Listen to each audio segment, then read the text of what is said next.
ces magnifiques chants, nos âmes ont été élevées jusque dans la présence du Seigneur. Alléluia. Lorsque la chorale a été invitée, je ne savais pas que... J'ai rien fait, hein? Je ne savais pas que j'étais invité aussi. Mais c'est avec vraiment beaucoup de joie que j'ai répondu à cette invitation. Et c'est avec beaucoup de joie que je partage ces moments avec vous, que je revois certains.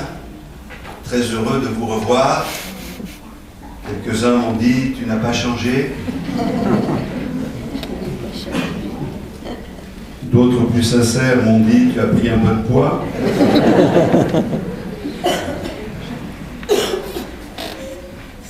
Mais nous gardons de très bons souvenirs de ce temps passé dans cette région. Et Michael, qui a chanté tout à l'heure, est d'ailleurs né à Rieux-la-Pape. C'était en 91. Le temps a passé. Le temps passe, la roue tourne, mais quelle joie de vous voir encore ici, et quelle joie de pouvoir être là et de constater que l'œuvre que le Seigneur a commencé, il la poursuit. Il est fidèle, notre Seigneur. Nous voulons vraiment lui offrir notre adoration, vraiment lui dire combien nous sommes heureux de le connaître. Et dans ces moments, partager ce qu'il a mis sur nos cœurs, d'échanger ces vérités pour que ceux qui peut-être n'ont pas pris cette décision de le suivre la prennent, et que ceux qui ont pris cette décision puissent être affermis et convaincus qu'ils ont pris la bonne décision. C'est bon de marcher avec le Seigneur, c'est si bon de marcher avec lui. L'Assemblée de Montpellier vous transmet ses salutations et merci à Philippe Bach, votre pasteur, et à l'équipe pour l'invitation qui nous a été adressée. Que Dieu vous bénisse. Vous m'avez vu avec la veste, si vous permettez, je l'enlève parce qu'il fait vraiment chaud. Si vous ne permettez pas, je la garde. Hein? C'est bon? D'accord. Voilà. Lorsque j'ai pensé à cette réunion, que j'ai commencé à y réfléchir, il y a une idée qui a germé dans mon esprit: le souffle de Dieu. Le souffle de Dieu. Le souffle, c'est la vie. C'est un petit peu comme si le Seigneur me disait: le souffle, c'est vraiment tout, c'est tout ce dont nous avons besoin. Il y a des années de cela, alors que nous organisions le jubilé de l'Assemblée de Montpellier, nous avions demandé à la personnalité de la ville, le député-maire, d'être présent, puisqu'il nous avait donné un coup de main. Et il est arrivé dans cette grande salle où nous avions cette réunion particulière, et il avait du mal à faire le premier pas. J'ai échangé avec lui quelques paroles, et je me souviendrai toujours qu'il est arrivé, il est monté sur cette estrade, et il a prononcé ces paroles. Lorsque je suis rentré dans cette salle, j'ai senti un souffle. Et cette parole m'est restée parce qu'elle porte une signification particulière. J'ai senti un souffle. Le souffle, c'est tout ce qui va faire la différence.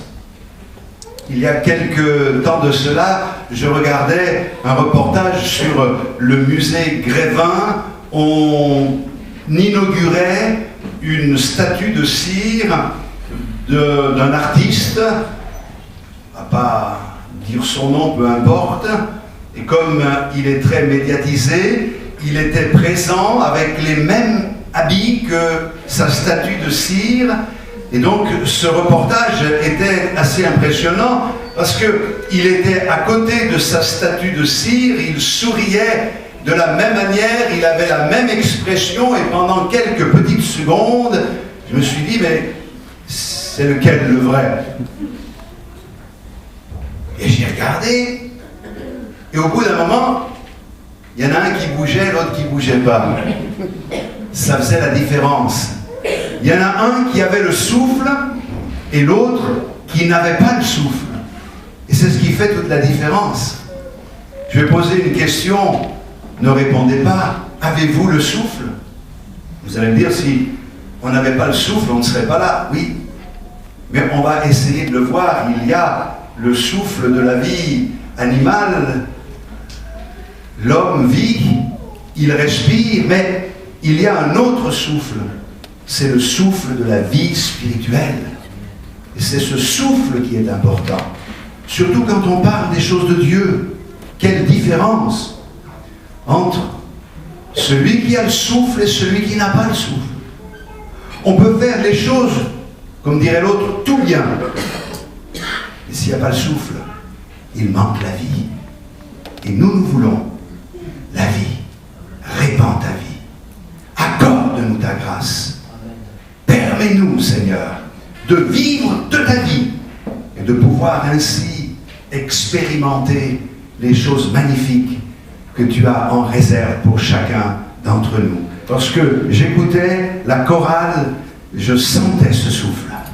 Et à certains moments, plus qu'un souffle, le souffle provoquait en moi un frisson et qui m'amenait à vouloir dire « Gloire à toi, Seigneur ».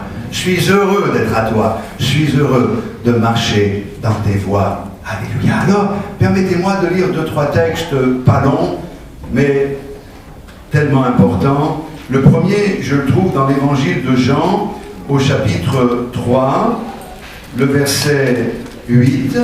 Je lis ce verset. Si vous avez le temps de trouver, bien chercher. Sinon, bien écoutez attentivement. Voici ce que le Seigneur dit à un docteur de la loi.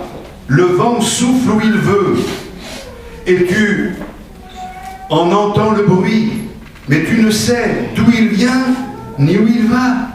Il en est ainsi de tout homme qui est né de l'Esprit. Amen. Voilà donc un premier texte de l'Écriture. Maintenant, je vais lire un autre texte, mais dans l'Ancien Testament. Dans le livre du prophète Ézéchiel, au chapitre 37, une prophétie extraordinaire va s'accomplir. Elle concerne premièrement le peuple d'Israël. Dieu parle de la résurrection de ce peuple. Et Dieu dit qu'il va faire quelque chose de miraculeux. Il va reconstituer ce peuple, et qui est comme semblable à une vallée remplie d'ossements éparpillés sur la surface de la terre. Mais Dieu dit, je vous rassemblerai, je reconstituerai ce peuple. Et cette prophétie s'est accomplie d'une manière extraordinaire. Mais il y a dans la prophétie un deuxième aspect qui concerne le souffle. Et cet aspect-là, nous l'attendons comme vraiment quelque chose qui doit arriver concernant ce peuple. Un réveil spirituel. Ce n'est pas le tout que ce peuple ait été reconstitué comme Dieu l'avait annoncé. Ce qui est important, c'est qu'il vienne à Dieu, ou qu'il revienne à Dieu. Mais cette prophétie nous concerne. Pas simplement important de lire la Bible, de connaître les choses de Dieu. Ce qui est important, c'est d'avoir le souffle. Et dans ce texte, Ézéchiel 37, le verset 9, il me dit, prophétise et parle à l'Esprit, prophétise, fils de l'homme, et dis à l'Esprit, ainsi parle le Seigneur l'Éternel, Esprit, viens des 4 vents, souffle sur ces morts et qu'ils revivent. Je prophétisais selon l'ordre qu'il m'avait donné. Et l'Esprit entra en eux, et ils leur reprirent vie, et ils se tinrent sur leurs pieds. C'était une armée nombreuse, très nombreuse. Amen. Alors, peut-être que nous pourrions lire un autre texte dans un psaume, le psaume 39, le verset 6. Psaume 39, verset 6. Voici, tu as donné à mes jours la largeur de la main, et ma vie est comme un rien devant toi. Oui, tout homme debout n'est qu'un souffle. Amen. En fonction de ces textes et d'autres textes ainsi que de leur contexte, le souffle désigne l'esprit de l'homme ou désigne l'esprit de Dieu, ou encore, dans un sens plus large, simplement le fait d'avoir la vie, comme ce texte que nous venons de lire. Avoir le souffle de vie, c'est avoir la respiration. Pour savoir si on est en vie, il n'y a qu'à essayer d'examiner si on respire. Si on respire, c'est qu'on est en vie, c'est qu'on a le souffle. Mais il existe le souffle de cette vie que nous avons et qui fait qu'aujourd'hui, nous avons pu venir dans ce lieu. Mais il existe un autre souffle, c'est le souffle de la vie spirituelle.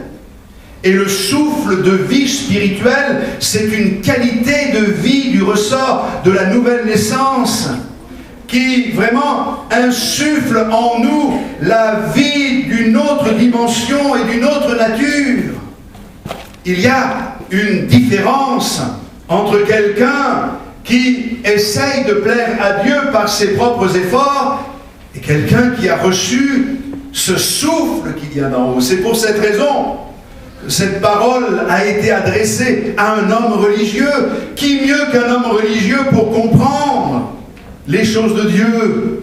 Et pourtant, le Seigneur dit à ce pharisien, docteur de la loi, il devait l'appliquer, cette loi, à sa propre vie et l'enseigner aux autres. Voilà un homme qui n'avait pas encore saisi la dimension dans laquelle le Seigneur voulait le conduire. Et le Seigneur dit à cet homme, si tu ne nais de nouveau, tu ne peux voir le royaume de Dieu. Et il lui explique. Le vent souffle où il veut. Tu ne sais ni d'où il vient, ni où il va. Mais lorsqu'il passe, tu en sens les effets. Il en est ainsi de tout homme qui est né de nouveau, qui est né de l'esprit. Et il est important de mettre en parallèle cette image que le Seigneur nous donne avec l'action du vent qui transporte la semence, qui féconde les plantes. Lorsque l'Esprit de Dieu, lorsque le souffle de Dieu est à l'œuvre, alors il transporte cette semence qui est la parole de Dieu. Et le souffle vient de passer. On ne sait pas d'où il vient ni où il va, mais on a entendu. Il y a quelque chose qui se passe lorsque l'œuvre de Dieu s'accomplit dans notre vie. Il est nécessaire de réaliser l'importance de ce souffle. J'ai besoin du souffle de Dieu. À partir de ces notions, nous pouvons affirmer qu'il est grand, grandement important, que c'est vraiment urgent pour nous d'avoir le désir et de demander, Seigneur, nous voulons ce souffle. Je ne veux pas vivre sans ce souffle. Je veux connaître ce souffle et je veux dire, frères et sœurs, vous qui connaissez la grâce de Dieu, vous avez besoin d'être puissamment renouvelés dans ce souffle. Nous avons parlé dans ce texte d'Ézéchiel de cette vallée des ossements. Viens, Esprit, souffle sur ces corps et qu'ils vivent. Et je me souviens de ce jour où j'étais dans une réunion, où j'étais là présent. Et à un moment donné, alors que j'entendais la prière de ceux qui s'adressaient au Seigneur, c'était une réunion de jeunesse, ils priaient de tout leur cœur, sincèrement. Et à ce moment-là, je me suis dit, mais toi aussi tu as besoin de prier Dieu. Et j'ai voulu prier parce que mes parents m'avaient enseigné cela, j'ai voulu prier. Et au moment où j'ai voulu prier, j'ai senti un malaise, un grand vide. J'ai senti combien Dieu était loin de moi. Je connaissais les textes de la Bible. Je savais que Jésus était mort sur la croix du Calvaire. je savais toutes ces choses-là. Mais j'étais vide, je sentais Dieu, mais loin, loin, loin, loin, loin, loin. Et il s'est passé quelque chose. Ce jour-là, le souffle de l'Esprit de Dieu est venu dans cette réunion, apportant ou déposant sur mon cœur cette semence de vie. Et je me souviens, ce moment-là, qu'il s'est passé quelque chose, de la même manière que dans cette vallée des ossements, il y a eu un bruit, il se fit un mouvement, quelque chose s'est passé dans mon cœur, je ne saurais vous l'expliquer avec précision. J'ai senti que quelque chose bougeait à l'intérieur. J'ai senti une immense tristesse. J'ai réalisé combien j'étais pécheur. J'ai réalisé combien j'étais loin de Dieu. Et mon cœur, qui était devenu dur comme de la pierre, d'un seul coup, a été remué comme par un tremblement de terre incroyable, comme si ce rocher se brisait. D'un seul coup, j'ai réalisé quelque chose que je n'avais jamais réalisé, c'est que j'étais perdu pour l'éternité. J'ai commencé à pleurer. Et qui m'aurait fait pleurer? Ce jour-là, j'ai pleuré sans pouvoir me retenir. Et il s'est passé quelque chose d'extraordinaire. Au moment où je priais avec des mots tout simples, m'adressant à Dieu, lui demandant d'intervenir dans ma vie, je ne savais pas comment l'exprimer. Mais quelque chose s'est produit. J'ai senti le poids de mon péché tomber. J'ai réalisé en un instant que le Seigneur ne me rejetait pas, qu'il m'aimait. J'ai réalisé que Dieu aimait le pécheur, qu'il aimait les pécheurs. Écoutez, vous êtes pécheur? J'ai une bonne nouvelle pour vous, Dieu vous aime. Dieu n'aime pas le péché, mais il aime les pécheurs. Et ce jour-là, mes larmes de tristesse se transformaient petit à petit en des larmes de joie. Et quand je me suis relevé de là, j'étais quelqu'un de neuf. Le souffle de Dieu m'avait été accordé. Je devenais une nouvelle créature. Alléluia. C'est ça qui est important. Alors que nous sommes en train de parler de ces choses, simplement, je voudrais, chers amis, attirer votre attention sur ce que déclare l'Écriture. Peut-être qu'il serait bon qu'on fasse un petit peu de doctrine en nous attachant au vocabulaire. La Bible nous parle de l'action de l'Esprit de Dieu comme d'un souffle, comme d'un vent. Mais je voudrais que vous sachiez que l'Esprit de Dieu n'est pas un souffle, n'est pas un vent. L'Esprit de Dieu est une personne. Et si dans les Écritures, il est parlé du souffle, il est parlé du vent, c'est pour désigner parfois, sans nous induire en erreur, pour nous indiquer l'action que le Seigneur accomplit dans une vie. Ce que tout à l'heure je disais, je le reprends, il est comme un vent qui transporte cette semence de vie. Mais il est aussi comme un souffle qui nous est donné pour que nous sortions de la mort. Car voyez-vous, l'expérience chrétienne, c'est une résurrection. Il faut appeler à nos vœux et à nos prières le souffle de Dieu. Il ne s'agit pas pour nous, dans nos églises, de chercher à faire des adeptes. Ce que nous voulons, c'est des nés de nouveau. Alléluia. Nous voulons des vies transformées. Nul ne peut plaire au Seigneur sans avoir fait cette expérience. Personne ne peut être agréable à Dieu sans cette expérience. Oh, si vous veniez à nous et que nous nous présentions à vous en vous disant, chers amis, maintenant, il faut faire comme ci, il faut faire comme cela. Il ne faut plus faire ceci, il ne faut plus faire cela. Faites ceci, faites cela, ne faites plus ci, ne faites plus ça. Règle sur règle, dit l'apôtre Paul. Précepte sur précepte. Ça ne vous mène à rien du tout. Ce qui est important, c'est que vous puissiez le rencontrer, faire la paix avec lui, recevoir ce souffle de vie, et vous lever pour marcher à sa suite. C'est ça qui est important. À partir du moment où on reçoit ce souffle, où notre vie est changée, alors écoutez, il n'y a plus besoin, oui, pas d'une manière absolue, parce que la lecture de la Bible est importante, mais il n'y a pas besoin qu'on nous le dise. On sait à ce moment-là ce qu'il convient de faire pour être agréable au Seigneur. Parce qu'on a un désir qui naît en nous, et ce désir, c'est de lui plaire, de lui être agréable. Lorsque je voyais vivre mes parents, je disais jamais je pourrais être comme eux.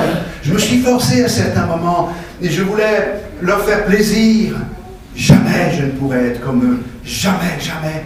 Mais lorsque ce souffle est passé en moi, alors j'ai pu suivre l'empreinte de leurs pas et réaliser que ce n'était pas un joug, un fardeau de vivre la vie chrétienne.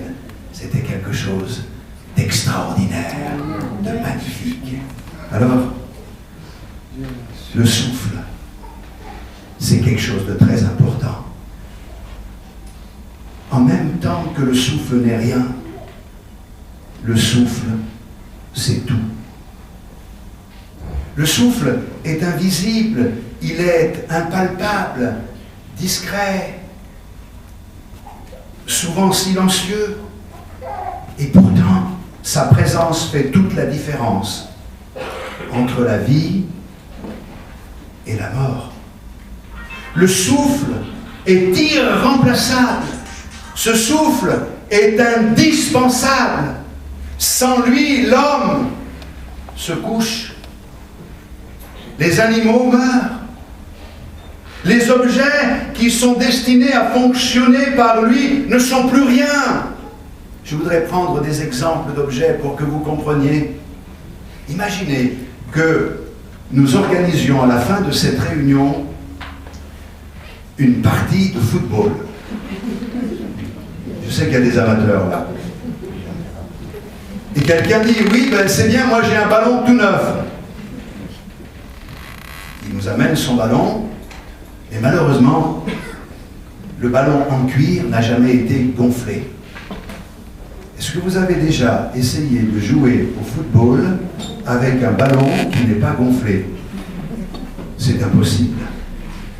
Mais s'il y a le souffle dans ce ballon, cet objet qui au départ est flasque, sans consistance ni tenue, va prendre du volume, va prendre la forme. Et c'est à partir de là qu'il va avoir la possibilité de mouvement. Et finalement, si je fais la comparaison entre la religion et la vie véritable dans le Seigneur. La religion, c'est souvent comme un ballon dégonflé. Quelqu'un qui cherche à plaire à Dieu par ses propres efforts est semblable à un ballon dégonflé. Il ne s'agit pas de critiquer qui que ce soit ou de dénoncer les religions. Écoutez, on m'a posé la question, quelle est la meilleure des religions? À cette question, j'ai souvent répondu, il n'y a aucune religion de bonne. Et je vais vous dire pourquoi. Dans la Bible, il n'y a qu'une seule fois le mot religion. La religion pure et sans tache, dit l'apôtre Jacques, c'est de se séparer des souillures du monde et de s'occuper des veuves et des orphelins. Mais qu'est-ce que c'est que la religion en fait? La religion, c'est des efforts que font les hommes pour essayer de plaire à Dieu. Ce sont des efforts vains et inutiles. Parce que nous ne pouvons pas, par nos efforts, plaire à Dieu. Nos bonnes œuvres sont, à ses yeux, dit l'Écriture, comme un vêtement souillé. Alors, se pose un problème. Parce que les uns disent, pour plaire à Dieu, il faut faire comme ci. Les autres disent, non, pour plaire à Dieu, il faut faire comme cela. Et on s'y perd. De quel côté s'orienter? Vers qui aller? Et là, le Seigneur vient à notre réponse. Vient nous donner la réponse, pardon. Et il nous dit, toi, tu ne peux pas venir jusqu'à moi, tu ne peux pas, par tes efforts, me plaire. Alors moi, j'ai décidé de venir jusqu'à toi. C'est toute la différence entre la religion et l'évangile. C'est que Jésus est venu du ciel jusqu'à nous pour nous accorder, au travers de son sacrifice, le pardon des péchés, l'assurance de la vie éternelle. Il vient pour nous donner le souffle de vie, de nous faire passer de la mort à la vie. Et quand il nous donne ce souffle, alors notre vie n'est plus insipide, incolore, elle n'est plus flasque, elle n'est plus vide, elle prend du relief, elle prend de la forme. Et là, voilà que le mouvement peut se mettre en action, c'est possible à partir de ce moment-là, par le miracle de la vie du Seigneur en nous. Et nous pourrions multiplier les exemples, nous pourrions parler de la voile, nous pourrions parler du moulin à vent, des éoliennes. Mais c'est vrai qu'une éolienne ne peut générer l'énergie pour laquelle elle a été construite s'il n'y a pas ce souffle qui fait tourner ses hélices. C'est vrai qu'une chambre à air, elle ne peut pas donner son efficacité s'il n'y a pas le souffle à l'intérieur. C'est soit elle n'a jamais été gonflée, cette chambre, soit il y a eu un accident, une pointe est venue percer cette chambre à air qui maintenant est dégonflée. Ceci pour dire qu'il faut constamment veiller à garder le souffle de cette vie en nous pour pouvoir être efficace et pour pouvoir avancer. Un instrument à vent, s'il n'y a pas le souffle, il ne sert à rien. Peut-être qu'il peut servir à décorer une maison, mais une trompette pour qu'elle donne le son. Il faut le souffle, chers amis, il faut ce souffle dans notre vie. Et ce souffle nous est offert par le Seigneur au travers de son œuvre accomplie à la croix du calvaire. Par son esprit, il agit en nous pour nous donner la vie et la vie véritable. Alors, j'ai voulu illustrer cela en prenant un texte dans le Cantique des Cantiques. Et là, c'est pour moi un texte très intéressant. Je vais le lire en 2 fois. Cantique des Cantiques, chapitre 7. Je vous donne une explication avant. Le Cantique des Cantiques, c'est une belle occasion puisqu'il y a eu des chants, des cantiques cet après-midi. Le Cantique des Cantiques, c'est le plus beau des cantiques parce qu'en réalité, il s'agit d'un cantique d'amour. Des contradicteurs de la Bible ont déclaré le Cantique des Cantiques est bien la preuve que la Bible n'est pas inspirée parce que connaissant ce Dieu saint, il n'est pas possible qu'il ait permis que ce livre soit dans la Bible.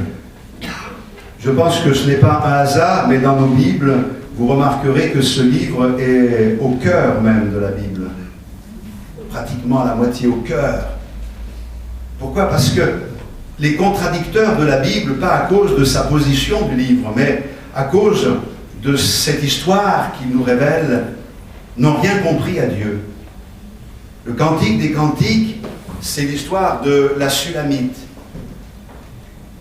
une femme qui est amoureuse de son bien-aimé. Et son bien-aimé lui rend bien cet amour. Et là, peut-être que quelqu'un est étonné et se dit, mais n'ont-ils pas raison, ces contradicteurs? Non. Parce que, voyez-vous, l'histoire qui doit nous relier à Dieu, c'est une histoire d'amour. Entre nous et Dieu, c'est une question d'amour, chers amis. Ce n'est pas une question de forme, c'est une question d'amour. Et quand la bien-aimée parle de son bien-aimé, elle en parle en des termes élogieux, elle dit, mais c'est le plus beau. Il n'y en a pas deux pareils, entre 10 000, on le reconnaît. Elle est tellement amoureuse. Et quand elle en parle avec tellement d'insistance que ses amis, les filles de Jérusalem, lui disent, mais qu'est-ce qu'il a, ton bien-aimé, de plus qu'un autre, pour que tu nous conjures ainsi? On sait ce que c'est. Qu'est-ce qu'il a? Et alors, elle le décrit. Elle dit, mon bien-aimé, il est comme ci, mon bien-aimé, il est comme cela. Elle ne tarit pas d'éloges pour expliquer qui est son bien-aimé. Et puis, c'est au tour du bien-aimé quand il parle de sa bien-aimée, il en parle en des termes élogieux. Et c'est fascinant parce que elle est capable de dire des choses tellement fortes, et lui, à son tour, aussi. Il y a là quelque chose de tellement extraordinaire. Cet amour du bien-aimé pour sa bien-aimée. Et en réalité, cette histoire d'amour, c'est l'histoire entre le bien-aimé et le bien-aimé. C'est Jésus-Christ. Mais qui est donc la bien-aimée? La bien-aimée, c'est l'épouse, c'est la fiancée. Qui est l'épouse, qui est la fiancée dans la Bible? C'est l'Église de Jésus-Christ. Et ça, c'est extraordinaire, parce que l'Église, c'est pas un bâtiment, c'est l'ensemble de ceux qui ont reçu le souffle. On y vient maintenant. Et donc, si la comparaison est faite dans le Cantique des Cantiques, il est normal que nous puissions nous en imprégner et faire un parallèle avec notre vie, avec l'Église de Jésus-Christ. Et dans le Cantique des Cantiques, au chapitre 7, j'y reviendrai dans un petit instant, le bien-aimé dit « Ton nez est comme la tour du Liban qui regarde du côté de Damas. » Bon, on parle de son nez, mais j'en parle parce que c'est par là qu'on respire, comprenez, puisqu'il s'agit du souffle. Et puis, dans le verset 9, la dernière partie, il est dit « Le parfum de ton souffle est comme celui des pommes. » Et alors, c'est sur ce texte, premièrement, que je m'arrête. Le parfum de ton souffle est comme celui des pommes. Le parfum de ton souffle. Qu'est-ce que c'est que le parfum du souffle? C'est ce que l'on appelle l'haleine. On va y revenir. Dieu veut que son Église, qui respire, parce qu'il lui a donné la vie, ne fasse pas que respirer. Dieu veut que son haleine soit cette haleine des pommes. Et ça me pose un petit problème, parce que c'est une énigme que je vous soumets, à laquelle je vous demande de réfléchir. Et à partir de là, on pourrait bien entendu dire beaucoup de choses. Mais déjà, ce qui est important, c'est que Dieu veut que son Église respire. Ça donne envie de respirer. Et ce que Dieu veut, c'est que nous puissions respirer en étant en harmonie avec le ciel. Je ne veux pas rentrer dans certains détails pour ne pas être trop long. Et c'est ce que le Seigneur est venu faire.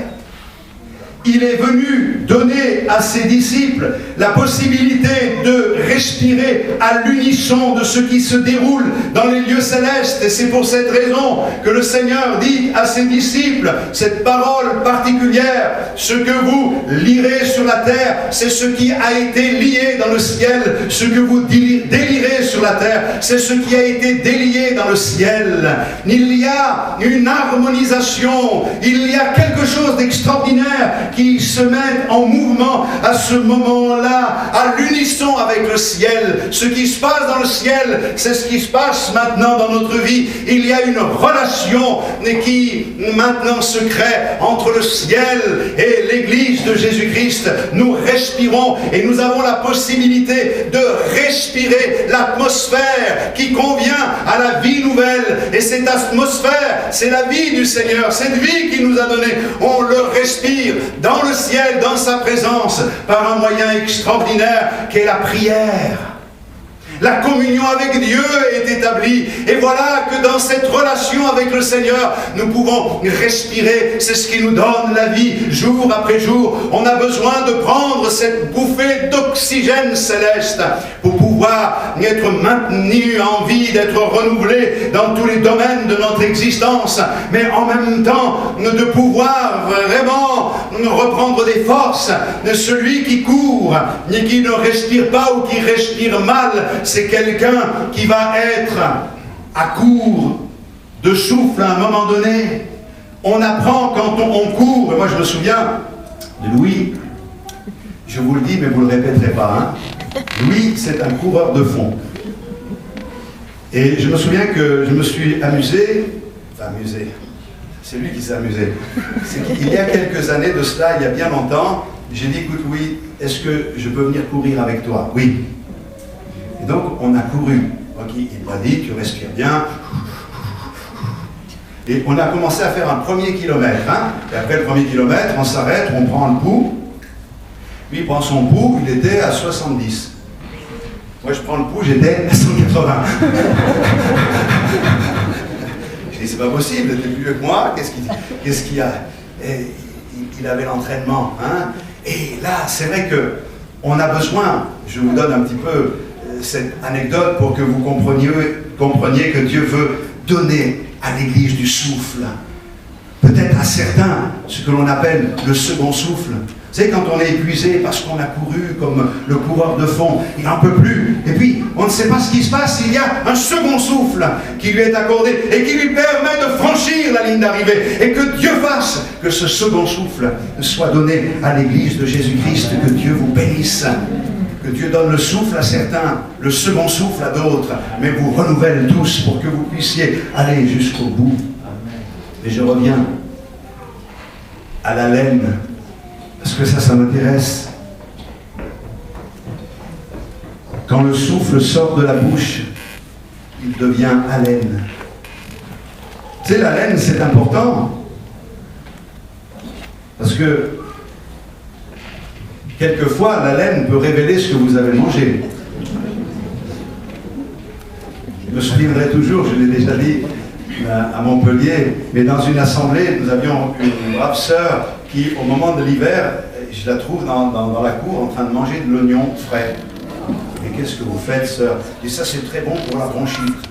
Elle mangeait des... Bon, ça va. Et j'étais en train de prêcher, elle était au 3e rang. Ça sentait l'oignon. C'est certainement bon pour la bronchite. C'est vrai que la laine, il n'y avait pas besoin qu'elle me dise qu'elle avait mangé de l'oignon, vous voyez.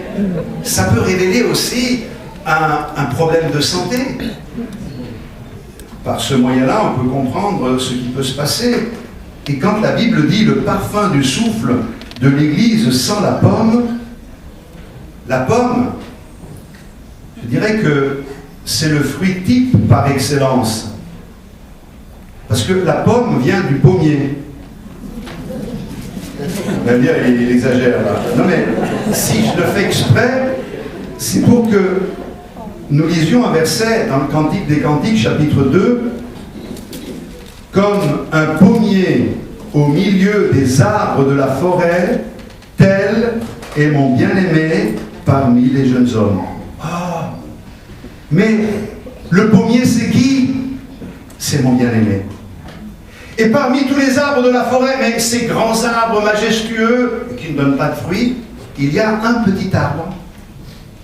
Souvent, le pommier n'est pas très esthétique comme arbre, vous en avez peut-être dans vos jardins.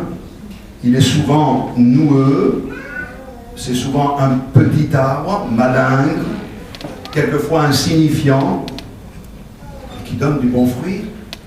Or, ce pommier, comparer son bien-aimé à un pommier, dire, mais ce n'est pas la meilleure des comparaisons. Bien, détrompez-vous, parce qu'il y a le message de la croix ici. Ce pommier noueux, petit, malingre, insignifiant, évoque la faiblesse apparente de notre Seigneur. Noueux comme celui qui se tord de douleur sur la croix, alors qu'il agonise à cause de l'amour qu'il a pour nous. Il meurt à notre place et ses souffrances sont terribles. Mais chose extraordinaire, ce sacrifice va nous donner un fruit extraordinaire, un fruit sucré, un fruit succulent. C'est extraordinaire de pouvoir faire la comparaison. Il est normal que celui, justement, qui est attaché au Seigneur, puisse reproduire ou répandre l'odeur de son bien-aimé. Et chers frères et sœurs, l'odeur de l'Église, c'est l'odeur de la pomme en quelque sorte, c'est l'odeur de Jésus-Christ, c'est cette bonne odeur que nous voulons répandre autour de nous. Et quand on est en vie, on répand cette odeur. Quand on se nourrit de la pomme, quand on se nourrit de Jésus. Alors quelqu'un dira, mais la pomme c'est Adam.